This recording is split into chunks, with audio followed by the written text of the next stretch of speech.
Hey guys, and welcome back to our YouTube channel. We're going to do a little update today. We have a couple things that have been accomplished in the house since I last spoke to you guys. And we have had some stuff going on over the last couple months that we have not updated anyone on, that we want to touch base and let everybody know what we've been doing. Yeah, so the molding was done. So we have some crown molding in the trays, in the ceiling trays, crown molding in the bedroom. They put the molding around the doors and the windows. We have doors now, interior doors. They did the knockdown. The knockdown. I never know what that's called. Texturing knockdown. Yeah. Yep. And then they started interior painting, and I will say that it looks very different with the paint. It's all coming together nicely. Fingers crossed we will be in our house by the holidays. The original date was the end of April. Then they said the end of August. Now they're telling us the end of October. We joked that we didn't think we were going to be in before the holidays, and now we're kind of hoping that we're actually in before the holidays. Now that joke is maybe a little real. Another thing that we had done, but I don't think we updated in our videos, is we got our well. And it was pricey. It was even pricier than what was allotted to us from the builder. I think it was $3,200 or $3,400, if I'm not mistaken, is what the builder allotted us to put the well in. And it cost almost $8,000 to do. Price of everything went up, right, as you guys all know. So it more than doubled of our original price that we thought we were gonna have to pay for the well and pump. You know, the install went perfect. The guy was super. He was really great. Professional. Yeah, very professional, on time. Yep. You know, it's a big deal these days, we're finding. It really is. So, you know, we paid up for what I think another quote we got was around $6,000. So we did pay up a little bit for it, but I think it was well worth it. I guess time will tell, but hopefully. So the next little project that we worked on was a generator pad. So our friends over at Maynard Homestead, hello Justin, they did a generator pad as well. So I just kind of copied his instruction and the size that he used for his generator, because I believe our generator that he has will be the same, if not super similar. So yeah, so I think it took 11 or 12 bags of Quikrete, 60-pound bags. It took total maybe 2 hours. Mind you, I've never done concrete ever.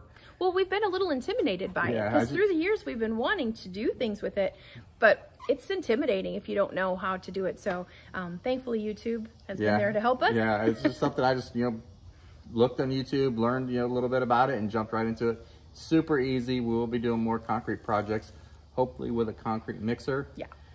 Because we do plan on putting a concrete pad under our propane tank as well. But to make a long story short, it's super easy. Don't be intimidated by any type of small concrete jobs. Anybody can do it, especially if I can do it, you guys can do it.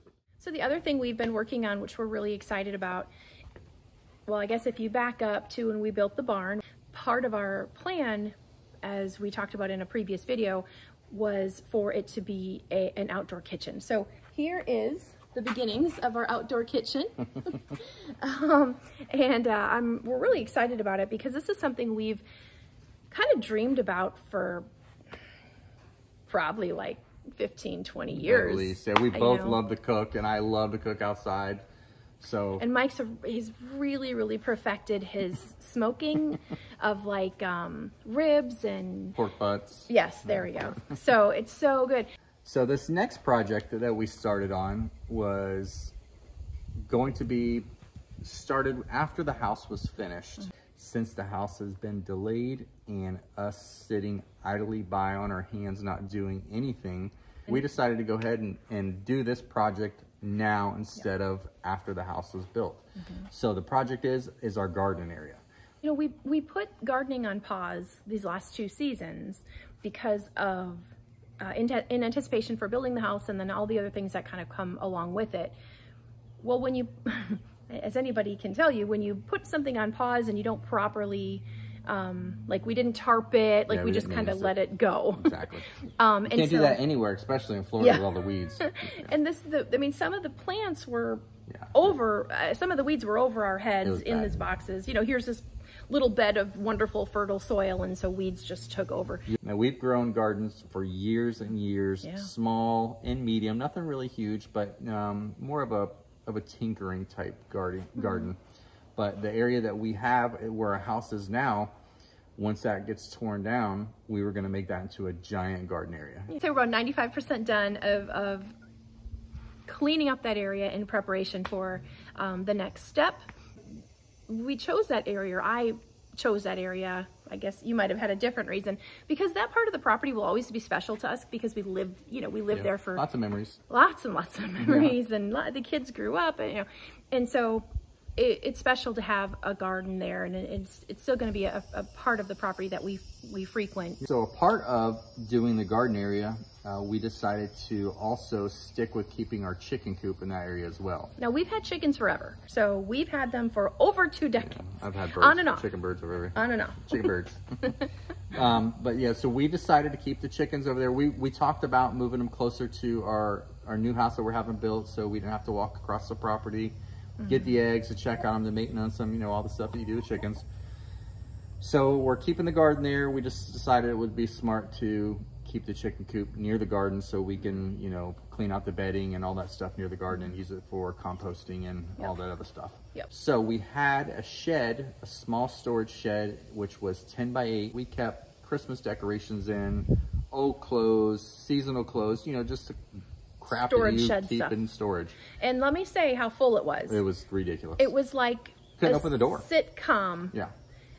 closet when they open the door, and it's just to the top. And it That's, fell out when you opened the door. well, it didn't fall out, It fell out of me. but it was nicely, it's too much.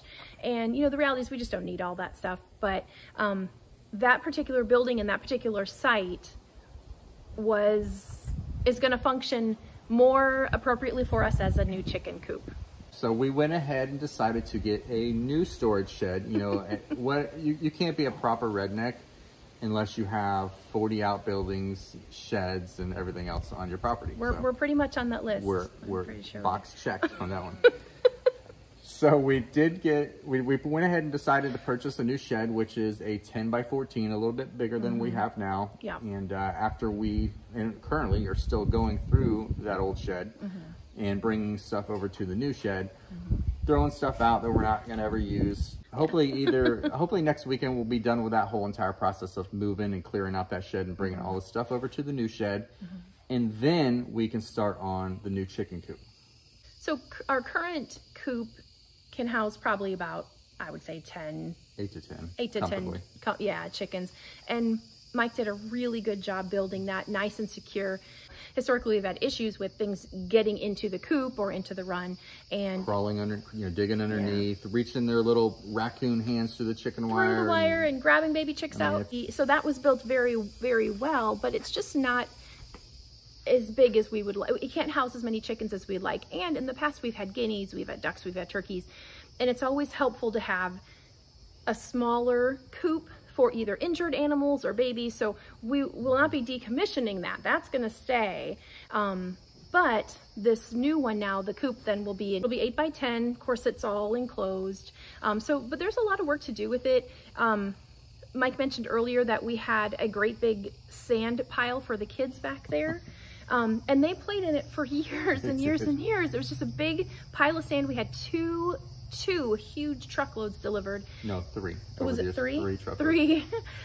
And they would play and they would dig and they would build sand castles, and we got lots and lots of use out of it. So, but the disadvantage is that the location of it was right next to this storage shed. So we had to basically relocate that. Well, it doesn't look like a big pile until you start doing tractor load after tractor load. It took us 2 weekends. I would probably say hour-wise, constantly, it probably took me 5 hours steadily on a tractor to move all that dirt. It was a lot. Yeah. And then we found like flip-flops that were like this big.